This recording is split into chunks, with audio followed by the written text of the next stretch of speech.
Madame la Présidente.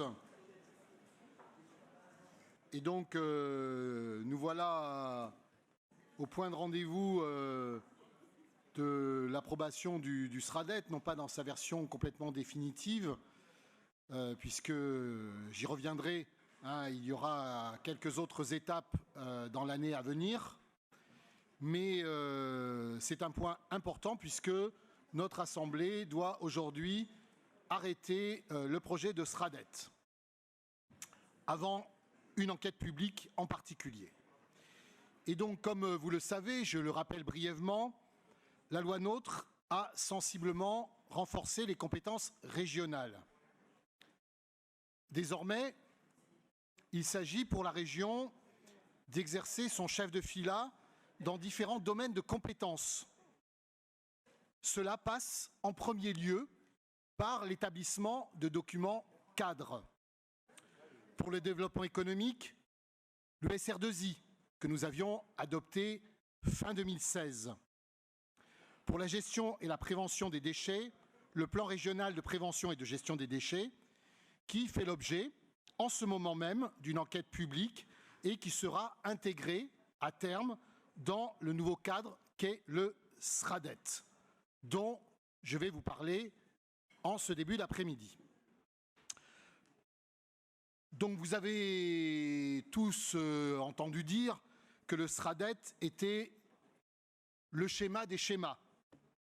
C'est vrai, en ce sens qu'il remplace d'autres schémas dont nous avions l'habitude, les schémas régionaux de cohérence écologique, les schémas régionaux climat, air, énergie, pour ne citer que ces deux-là. C'est aussi vrai, ce côté schéma des schémas, pour le nombre de thématiques que le SRADET englobe et doit traiter. 11 thématiques imposées par la loi. Je ne vais pas vous infliger la lecture de l'ensemble des thématiques retenues par la loi. Il y en a 11, auxquelles la région, je le rappelle, a choisi d'ajouter le numérique pour l'enjeu qu'il représente. On l'a bien vu ce matin dans les débats autour du rapport présenté par Patrick Molineau. Et donc, cet enjeu du numérique, vous le connaissez en matière d'attractivité, d'accueil des populations, des activités économiques, d'accès aux services. Mais le plus judicieux, sans doute, et je préfère cette expression à schéma des schémas, serait de parler, en ce qui concerne notre SRADET, de schéma des transitions. Parce que le SRADET concilie un exercice de projection dans le temps long et des propositions d'action à mettre en œuvre dès à présent. Dit autrement, le SRADET dresse le portrait d'une région cohérente, attractive, solidaire à horizon 2050 et balise les chemins à emprunter pour atteindre cet objectif commun. Le SRADET, ici 2050, est une démarche ambitieuse, non seulement par le nombre de domaines abordés, par le caractère aussi inédit de l'exercice qui met en jeu, nous y reviendrons, une logique prescriptive qu'il s'agit de calibrer au plus juste entre respect des contraintes des uns et des autres et affirmation d'une ambition collective. Cette démarche de construction du SRADET, je tiens à le dire cet après-midi, a mobilisé beaucoup d'énergie pour rassembler, convaincre, susciter l'adhésion des équipes techniques, des élus et plus largement l'ensemble des partenaires ont su contribuer, je le souligne, ont su participer d'une façon ou d'une autre à la construction de ce schéma. Car, et je pense que beaucoup d'entre vous l'ont constaté, la démarche s'inscrit dès son lancement, depuis son lancement, dans un processus de concertation largement ouvert qui distingue la Bourgogne-Franche-Comté d'autres territoires régionaux où cette intention liée à la concertation s'est moins manifestée et parfois très peu manifestée, il faut bien le dire. Pour illustrer la volonté politique de faire du SRADET un exercice de démocratie active, je citerai 3 exemples d'interaction entre les auteurs du schéma et les parties prenantes. D'abord, une initiative régionale prise dès le lancement de cette démarche, celle de créer un groupe technique de territoire volontaire, des représentants des SCOT, de PLUI et de PNR, il y en a 3, vous savez, dans notre région, pour partager avec les techniciens de la région en charge de l'élaboration du SRADET des questions de méthode et de pratique.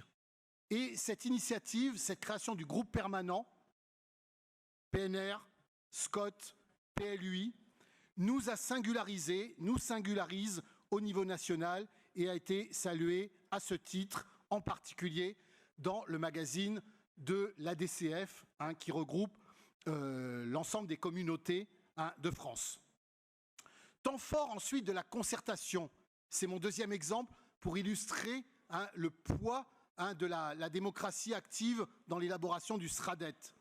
Les ateliers territoriaux participatifs qui ont eu lieu en juin pour enrichir le diagnostic et le projet, puis en novembre 2018 sur la question spécifique de la prescriptivité.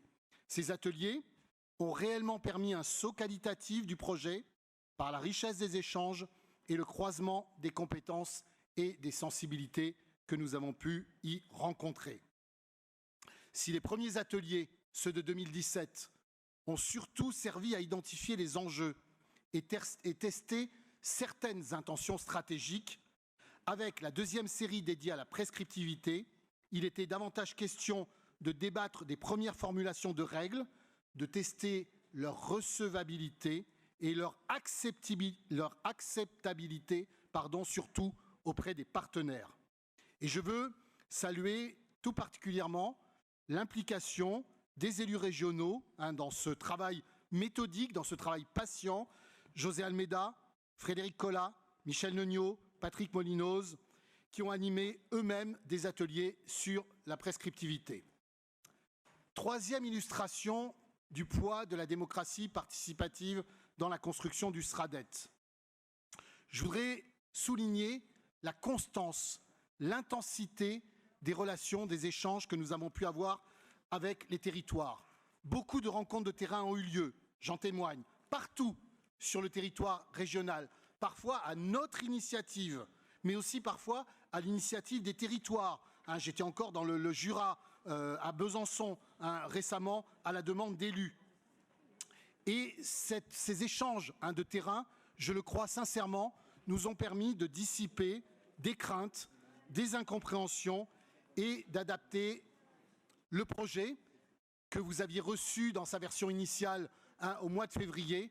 Et entre la version initiale du mois de février et la version dont nous débattons aujourd'hui, je pense que nous avons corrigé, rectifié, pris en compte bon nombre de remarques et d'observations. Car, et là aussi, je veux le dire, c'est un petit peu original par rapport à ce que d'autres régions ont pu faire. Nous avons été très loin, en tout cas jusqu'au bout de la logique de transparence, en proposant à tous les territoires, à tous les acteurs qui ont voulu s'y intéresser, une version 0 du projet, à l'ensemble des partenaires, même ceux qui n'étaient pas concernés dans les textes, comme les départements, nous l'avons proposé en février dernier.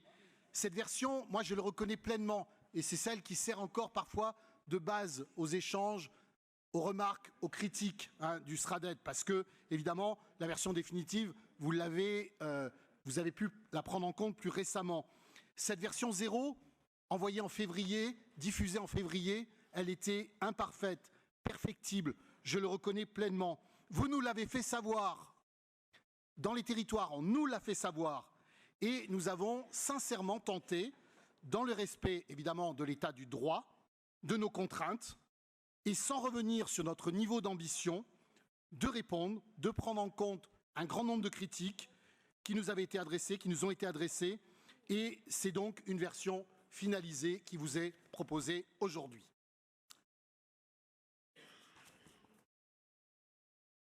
Le cadre légal,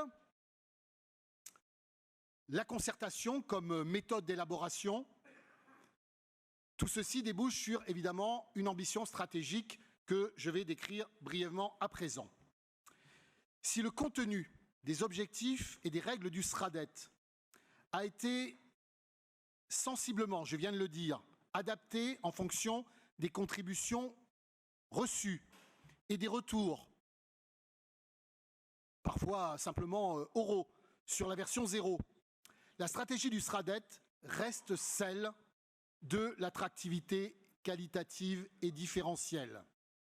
En quelques mots, qu'est-ce qu'il faut entendre par attractivité qualitative et différentielle de notre région?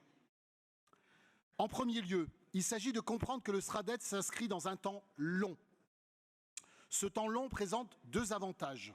Le premier, c'est qu'il permet une articulation avec d'autres schémas, je l'ai dit, le CR2I par exemple. Le second, et ce n'est pas le moindre, c'est qu'il résume la philosophie du SRADET, tenir collectivement un cap qui soit ambitieux, tout en autorisant la souplesse de mise en œuvre, et c'est justement ce temps long qui permet la conciliation entre l'ambition et la souplesse. Enfin, nous avons voulu, à travers le SRADET, et c'est au cœur de sa stratégie, voulu répondre aux défis majeurs du siècle qui a commencé maintenant il y a près de 20 ans. Le SRADET, je le redis, c'est pour nous le schéma des transitions. C'est un outil qui doit nous permettre de dépasser des approches purement localistes, de porter des enjeux qui nous engagent collectivement et qui nous dépassent. C'est la volonté de porter sur le moyen terme dans cette région un projet régional durable et désirable. Donc concrètement, je voudrais le résumer en quelques mots, ce qui est en jeu dans la stratégie du SRADET, c'est d'abord de s'affranchir progressivement de la dépendance aux énergies fossiles en poussant des solutions de moindre impact pour l'environnement.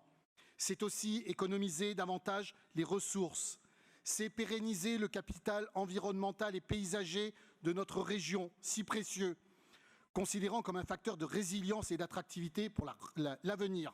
Je parle bien sûr du capital environnemental et paysager, qu'il faut considérer comme tel. Sortir d'un modèle unique de développement en nous appuyant sur le potentiel des territoires pour aller vers des logiques de développement basées sur les complémentarités et les réciprocités. C'est donc cette ambition globale qui se trouve déclinée, traduite dans le SRADET par 3 axes transversaux, je les rappelle brièvement, transition en tout premier lieu, réciprocité, alliance entre les territoires, ouverture évidemment de la région sur les territoires voisins, qu'il s'agisse de régions voisines ou bien entendu de la Suisse.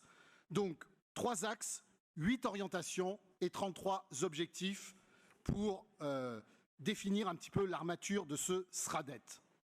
Ce schéma, nous l'avons voulu équilibrer parce qu'une conviction nous anime et nous guide, celle que tous les territoires, qu'ils soient ruraux, urbains, périurbains, métropolitains, de montagne, tous ces territoires sont porteurs d'énergie, de singularité et participent, chacun à leur niveau, au dynamisme régional et à l'atteinte finalement que nous souhaitons des objectifs du SRADET. C'est ainsi que désormais, la version finalisée que je soumets aujourd'hui à votre approbation, elle fait à la fois place aux questions métropolitaines, mais aussi à égalité pour nous au potentiel des ruralités.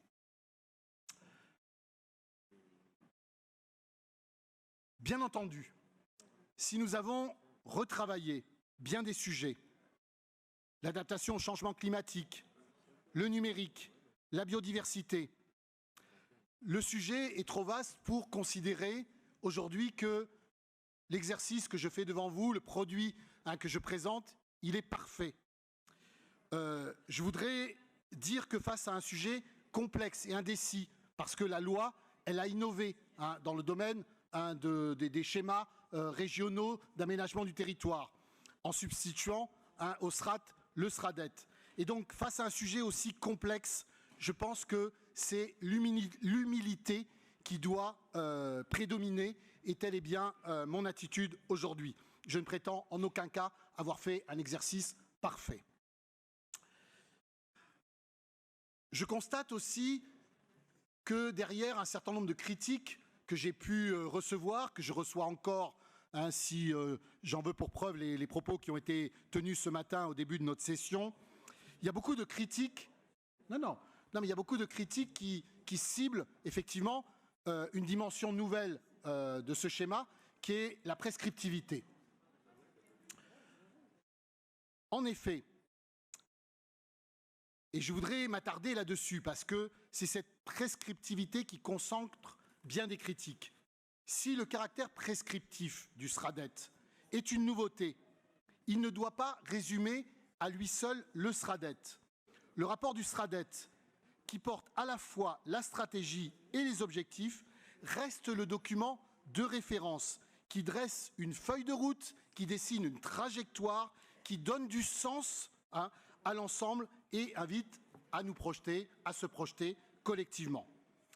Pour autant, nous avons joué le jeu de la loi et nous avons souhaité, avec le SRADET, ici 2050, proposer effectivement, et je l'assume, une approche prescriptive qui réponde à la fois aux attendus réglementaires et à une vraie volonté politique de s'inscrire dans une logique de progrès.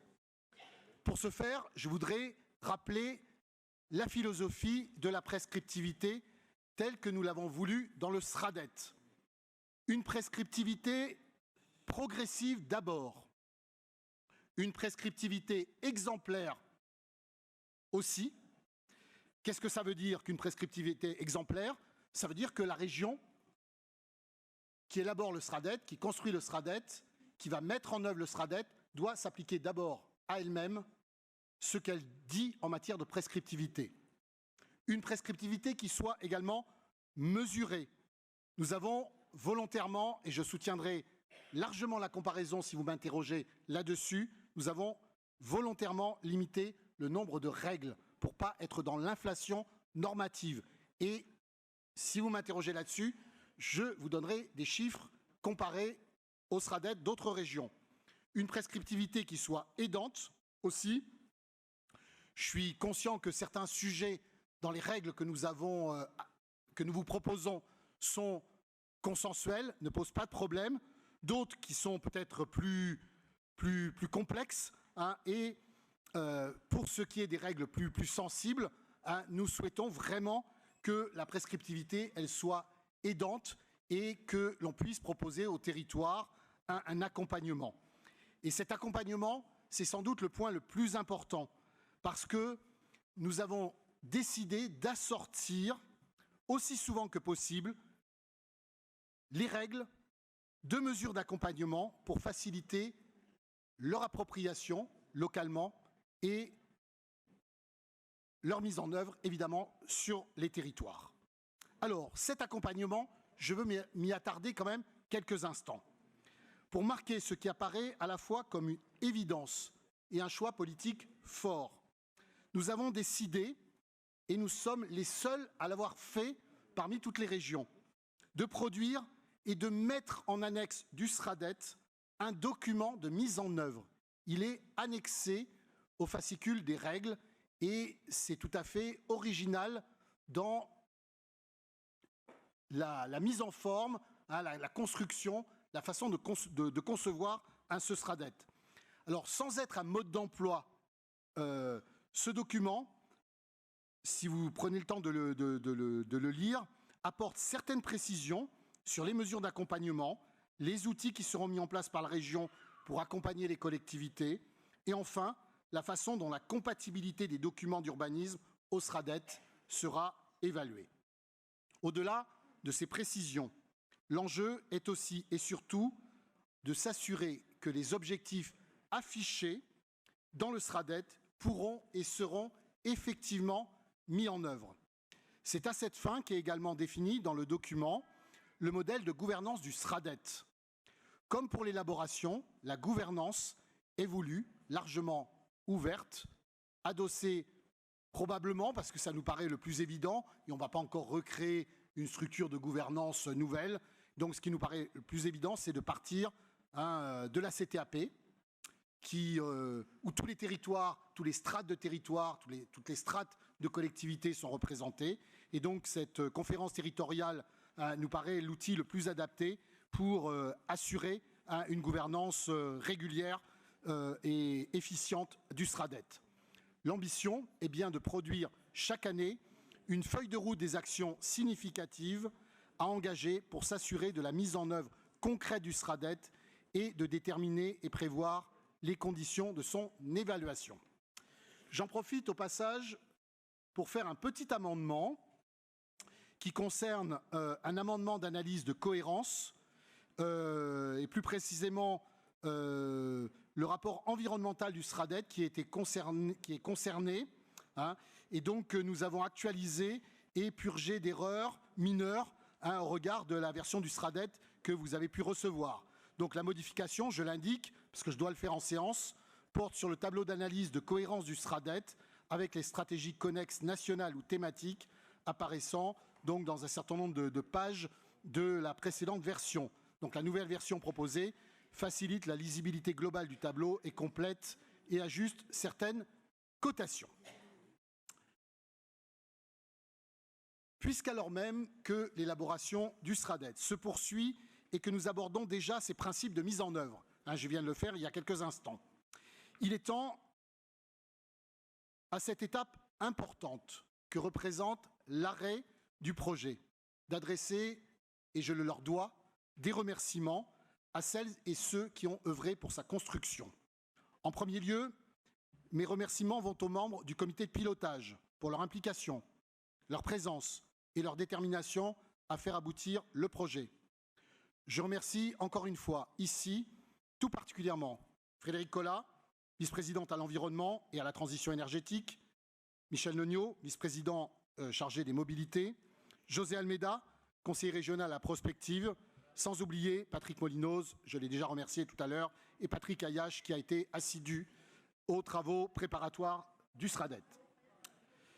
S'agissant des équipes techniques, je veux remercier le cabinet Acadie pour sa capacité à clarifier les concepts et animer les débats, le cabinet LGP pour son expertise juridique et le groupement Territéo Ecotone pour la réalisation du rapport environnemental. Je remercie enfin les équipes techniques, Vivien Jeanclair au cabinet, l'équipe SRADET avec Marine Ballet et Hélène Petit qui participent de longue date à cette aventure, Mathilde Bozonnet et Constance Aupetit, plus récemment venues épauler l'équipe sous la direction d'Olivier Ritz, directeur général adjoint et directeur par intérim de la prospective, et l'animation, je le souligne tout particulièrement, de Gilles Lemaire, chef du projet SRADET. J'ai enfin une pensée, et vous me le permettrez, pour Claudine Bordage, Rachel Fourmentin, Rokhaya Toubal et Muriel Fresquet, qui ont chacune, à un moment, contribué à l'élaboration du SRADET avant de s'orienter vers des projets, des destinations professionnelles différents. Je vous remercie.